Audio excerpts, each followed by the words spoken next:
There's only one problem with this analysis, which is that despite what Putin says, Russia does not have an existential interest in this war. Ukraine does.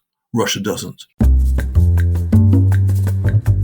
Welcome to Global Dispatches, a podcast for the foreign policy and global development communities and anyone who wants a deeper understanding of what is driving events in the world today. I'm your host, Mark Leon Goldberg. I am a veteran international affairs journalist and the editor of UN Dispatch. Enjoy the show.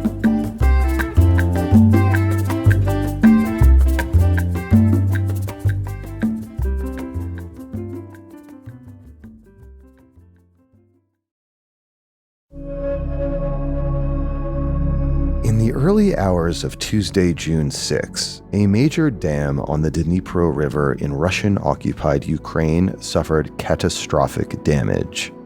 Floodwaters are now rushing downstream and sending tens of thousands of people fleeing. The path of these destructive floodwaters roughly follows the front lines between Russian and Ukrainian forces in southern Ukraine. And this breach comes just as Ukraine's much-anticipated counteroffensive gets underway. This obviously raises the question, did Russia sabotage the Kakhovka Dam to thwart a Ukrainian counteroffensive? I'm joined today by former U.S. Ambassador to Ukraine John Herbst. He is a retired career Foreign Service officer and now the Senior Director of the Atlantic Council's Eurasia Center. We kick off discussing the destruction of the Kakhovka Dam, including the likelihood that it was deliberately destroyed by Russia. We then have an extended conversation about what the destruction of this dam means for Ukraine's counteroffensive.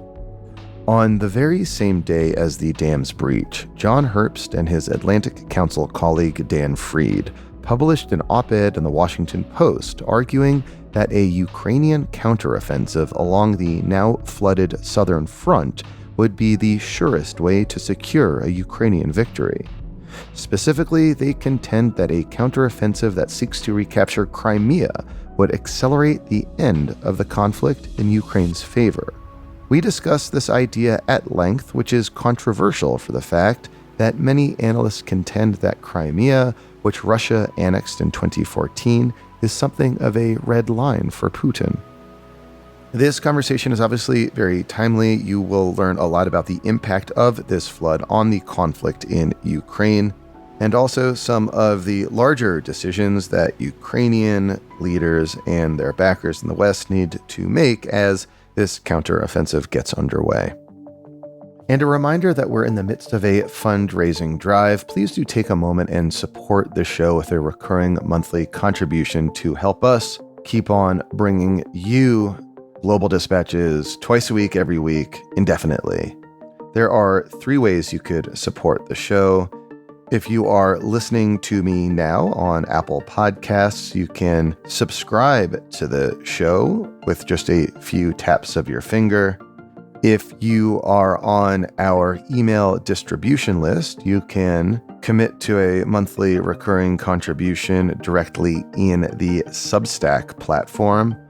Otherwise, you can go to patreon.com/Global Dispatches and make a contribution from there. I am platform neutral. Whatever is easiest for you is what you should do. And thank you. Thank you so much for helping us put together this show week in and week out. It makes a difference. Now here is my conversation with John Herbst, former U.S. Ambassador to Ukraine and currently the Senior Director of the Eurasia Center at the Atlantic Council.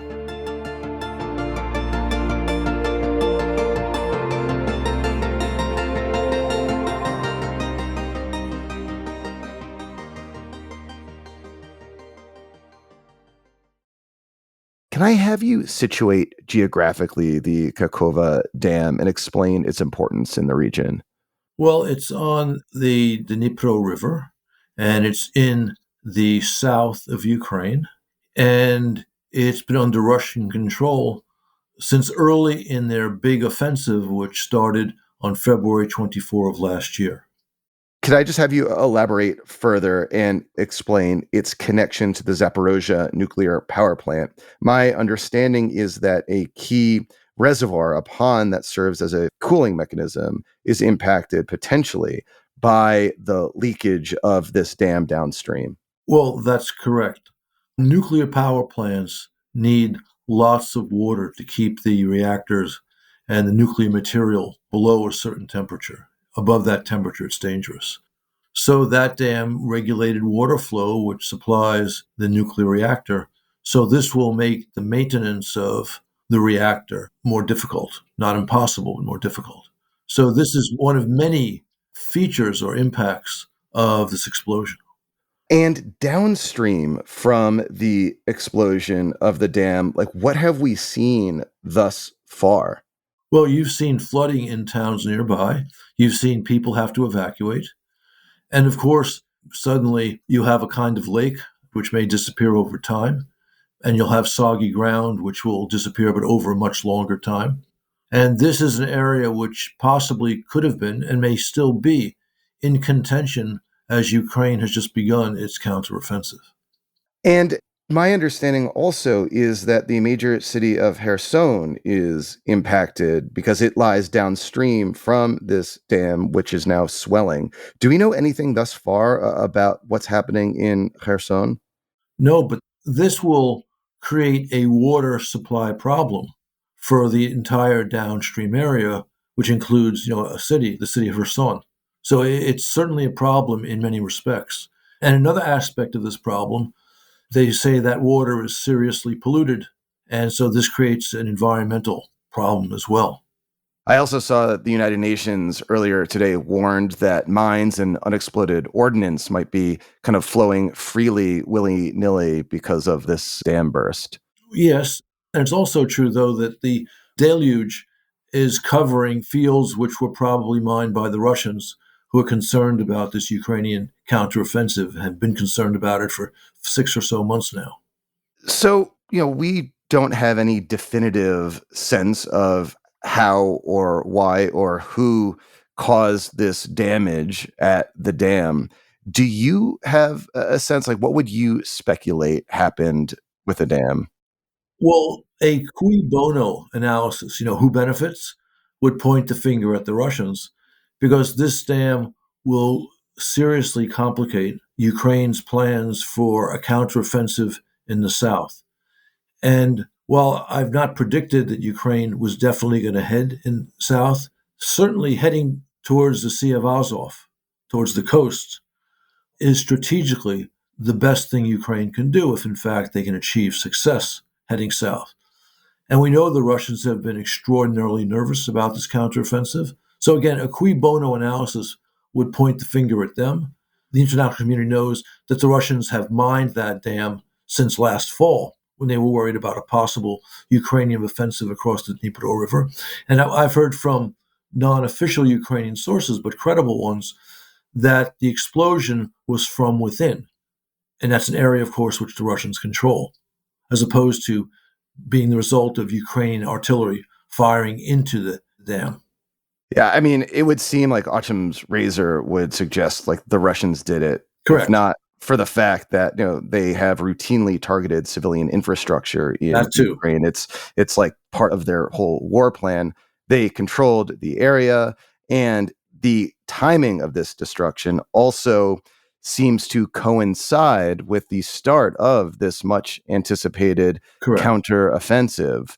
Is there anything you could say about the timing of this counteroffensive? Like, why are we seeing it finally get off the ground now after we've been sort of waiting for this to happen for so long and anticipating it for so long?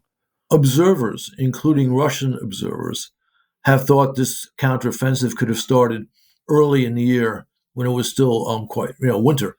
And we know the Russians have gotten increasingly nervous in regard to this offensive because Moscow's own offensive dribbled out at Bakhmut.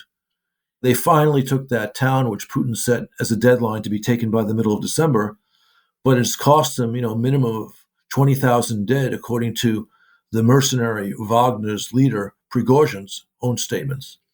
And, U.S. and other Western intelligence agencies said the Russians have lost 100,000 casualties, which is usually 3 to 4 wounded to dead. So 20,000, 80,000 wounded, something like that. So that's a terrible cost for the Russians to take a town of no great strategic significance. So they've been very, very defensive about that. They've been defensive about the fact that you have this Russian opposition group that's been creating some havoc in the Belgorod Oblast of Russia without any significant pushback by Russian forces. So it's easy enough to imagine that, spooked by the start of the Ukrainian counteroffensive, they decide now is the time to take out that dam.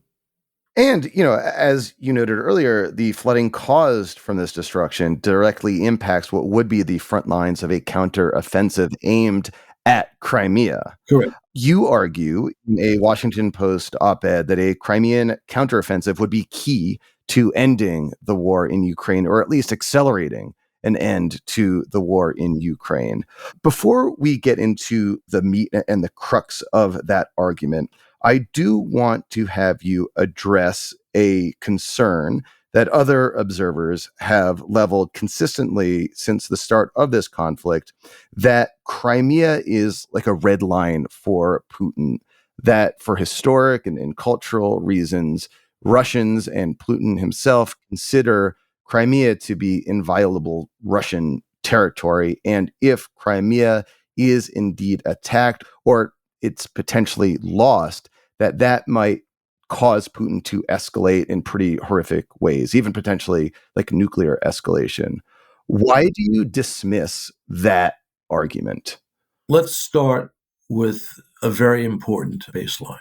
Anytime you're dealing with an aggressive nuclear power, especially a nuclear power which is the peer in nuclear weapons of the United States, you have to consider the possible use of nuclear weapons very seriously. And, the United States has had a history of nuclear diplomacy going back to the late 40s. And we've always taken that into account as we've dealt with an aggressive Soviet Union and now an aggressive Russia. But nuclear practice, our own history, nuclear doctrine says it is a fool's position to let the other guy's nukes deter you from defending your interests. And sadly, that's what we've seen here.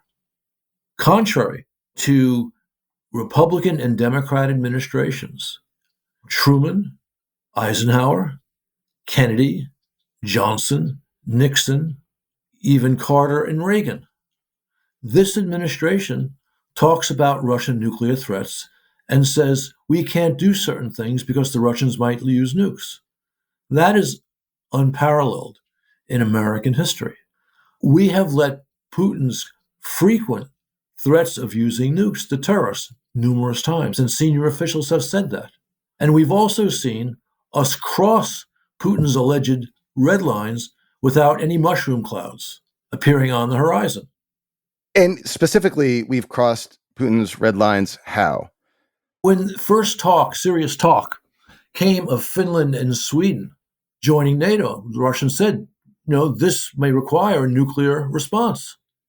We've heard several times, if you send X weapon systems, we have to escalate. So we've crossed, several Russian red lines.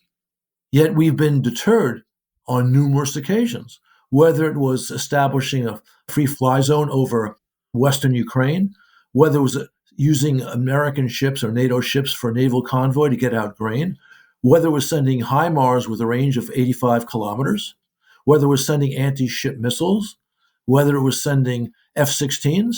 How many times has someone in the administration said, we can't do X because Putin may escalate, he may use weapons of mass destruction? And after saying no, no, no, no, we finally say yes. And again, no nukes. And so we've done this now with Crimea. While the Kremlin has been assiduous in what I call the ultimate psychological operation, the metaphor of Putin as the trapped rat in a corner who will inevitably strike out, as in go after you, despite the cost. This is a 20-year developed metaphor, actually 23 years developed metaphor. And you have many, many Russian officials saying, we may use nukes. And you have virtually the entire Russian disinfo apparatus making these claims. And you even have Russian think tankers emailing and telephoning their longtime American contacts saying, this is really serious. There's only one problem with this analysis, which is that despite what Putin says, Russia does not have an existential interest in this war. Ukraine does. Russia doesn't. When Russians had an existential interest in a war, World War II, Russians were rushing and other Soviets were rushing to the front to sign up. We now know what happened when Putin had his partial mobilization last fall. They lost minimum 600,000 or 700,000 Russian draft-age men and as many as 1.5 million. You've even had a retired Russian general and a retired Russian FSB officer say publicly that, of course, we're not going to use nukes in Ukraine. It's not existential. When NATO's marching on Moscow, then we'd use nukes. So you could imagine there is a scenario in which Crimea is liberated into Ukrainian hands and Vladimir Putin remains the unparalleled leader of Russia. I think that if Ukraine breaks the land bridge, Putin has a large political problem. I actually point out that we already see Putin's political problems since the successful Ukrainian counteroffensive last fall. But Putin, as Prigozhin intimated, And you're referring to the Wagner mercenary head, Evgeny Prigozhin. correct, who's become an increasingly outspoken political actor, Oh, he sure which has. is also a sign of the loosening of Putin's control. Putin could announce tomorrow, we've dealt a terrific blow to those Nazis in Kiev, and now that we've taught them a lesson, I'm bringing my troops home. He can announce that, and given the control he has over the Russian media and the forces of repression in Russia, he could survive. But he has an obsession about Ukraine, which, I'd say psychologically does not permit him to do that. So what would a southern offensive by Ukraine aimed at liberating Crimea look like now, especially with large portions of that front flooded by the destruction of this dam? Well, just first on the dam with destruction and the flooding, that's not for all time, but that could prevent any serious action in that area for months. So that obviously would slow it down, and that's the most direct route south. I don't know where the Ukrainians are going to seriously strike. What we're seeing in the last couple of days are probes, not involving major forces. My personal view is they will take a hard look at the situation and decide where's the place they can most assuredly advance. If that's in the south, they'll take it, but if that's not in the south, they'll go somewhere else. But my point of view, and this is the point of view that Dan and I put in that column in the Washington Post, is that if Ukraine were able to break the supply route from Russia through Russian-occupied Donbass to Crimea, that would, one, force Russian soldiers in the south of mainland Ukraine, most likely to retreat to Crimea, although some might retreat to Russian-occupied Donbass. It would make it impossible to send supplies to Crimea on mainland Ukraine. If the Ukrainians also took out once and for all the Kerch Strait Bridge, which was hit, last fall. And this is the bridge connecting Russia proper to Crimea. Correct. Over the Straits of Kerch. Then Russia would be reduced only to naval supplies, which is a very expensive, and even the bridge cannot hold nearly the supplies that the land route does. So it will be extremely expensive and difficult for Putin to supply both his military and even his civilian infrastructure. The Russian people welcomed the seizure of Crimea in 2014 because Putin sold it to them as a costless victory. This would make that Russian occupation of Ukrainian Crimea extremely expensive, creating all sorts of problems in Russia. Can you just explain sort of the political impact of a potential, say, either severing of that southern line, the land bridge connecting Russian-controlled parts of Ukraine to Crimea, and also more broadly, like the political impact of that in Russia, and also potentially even like the political impact of losing Crimea totally? Like, why do you contend that that might accelerate the end of the conflict? Well, Putin still believes, and this is absolutely extraordinary, that he can achieve his original goals of establishing effective political control over Ukraine. despite the numerous defeats he has suffered since the big invasion. This would make it pretty clear that that's just not a possibility anytime soon, within the foreseeable future. I mean, you could say the failure of their offensive this year, peaking with seizing, perhaps only temporarily, as current battlefield development suggests, the town of Bakhmut at horrendous casualties were suggested. But this would be a defeat that even Putin's vast information apparatus could not hide. So the loosening of Putin's control that we've seen since the counteroffensive last fall, as all these senior Russian security types are at each other's throats, as full-time members of the regime like Simonyan, the woman who runs RT, various members of the Duma distance themselves from the partial mobilization that Putin instituted last fall in response to the successful Ukrainian counteroffensive, all show shaking within the regime. And Ukraine's success last year, which was major, would still pale behind breaking the land bridge to Crimea. And again, the smart move for Ukraine, but who am I to judge, or rather to give advice to a country facing a war of war crimes? But the smart move for them, to me, would be break the land bridge. You don't have to test the defenses of the isthmus connecting mainland Ukraine to Crimea, because the situation for the Russians in Crimea will grow very, very difficult and even desperate. So, in the coming weeks and months, as this counteroffensive gets off the ground, as it apparently has, what will you be looking towards to suggest to you how it might unfold? And are there any other potential Russian countermeasures that are particularly worrisome to you? Within like a day of this counteroffensive, we saw the probable Russian destruction of a major dam, displacing tens of thousands of people and destroying large swaths of the country. That's day one of the counteroffensive. What else might we expect in terms of Russia hitting back? It's really important, once there's the clear evidence of Russian culpability, that there'd be a strong response by the West, and hopefully even more than the West. Because a ho-hum response to this latest abomination would increase the odds of Moscow doing something nasty with the Sabotage reactor, which we know is a very large nuclear reactor, which would have serious consequences, obviously in Ukraine, also in nearby Russia, but also elsewhere in Europe, to the West.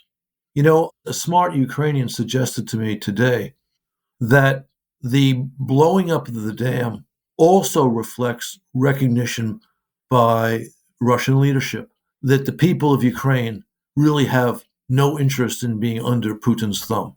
Obviously, they should have felt that before, and I think most of them did. Whether or not Putin was one of them is a different question. And lastly, in addition to any potential catastrophe at the Zaporizhzhia nuclear power plant that might be instigated by Russia in response to the Ukrainian counteroffensive, are there any other indicators, either in terms of like what's happening on the ground in Ukraine or more broadly diplomatically, that will suggest to you how this counteroffensive is faring? Are there any key inflection points coming up or indicators you'll be looking towards that will suggest to you how this may play out? As always, diplomacy is downstream from the battlefield. So what happens on the battlefield has a major and often direct impact on what is possible diplomatically. Only rarely does it work in the other direction.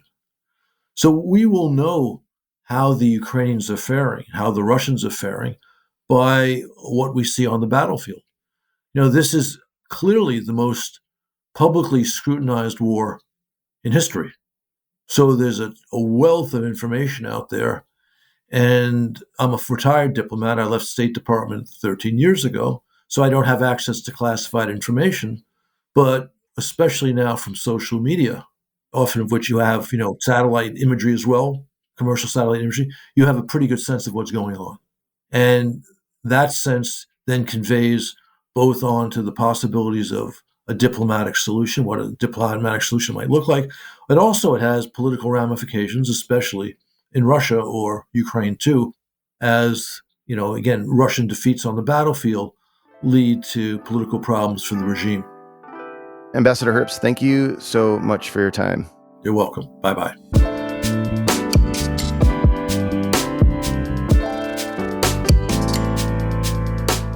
Thank you for listening to Global Dispatches. Our show is produced by me, Mark Leon Goldberg, and edited and mixed by Levi Sharp. If you have questions or comments, please email us using the contact button on globaldispatchespodcast.com.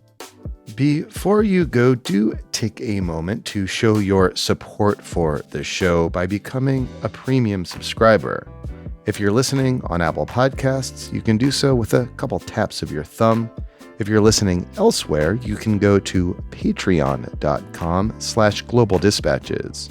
We rely on support from listeners to continue to do what we do far into the future, and by becoming a premium subscriber, you will unlock access to our entire archive of hundreds and hundreds of episodes. Please rate or review the show on Apple Podcasts.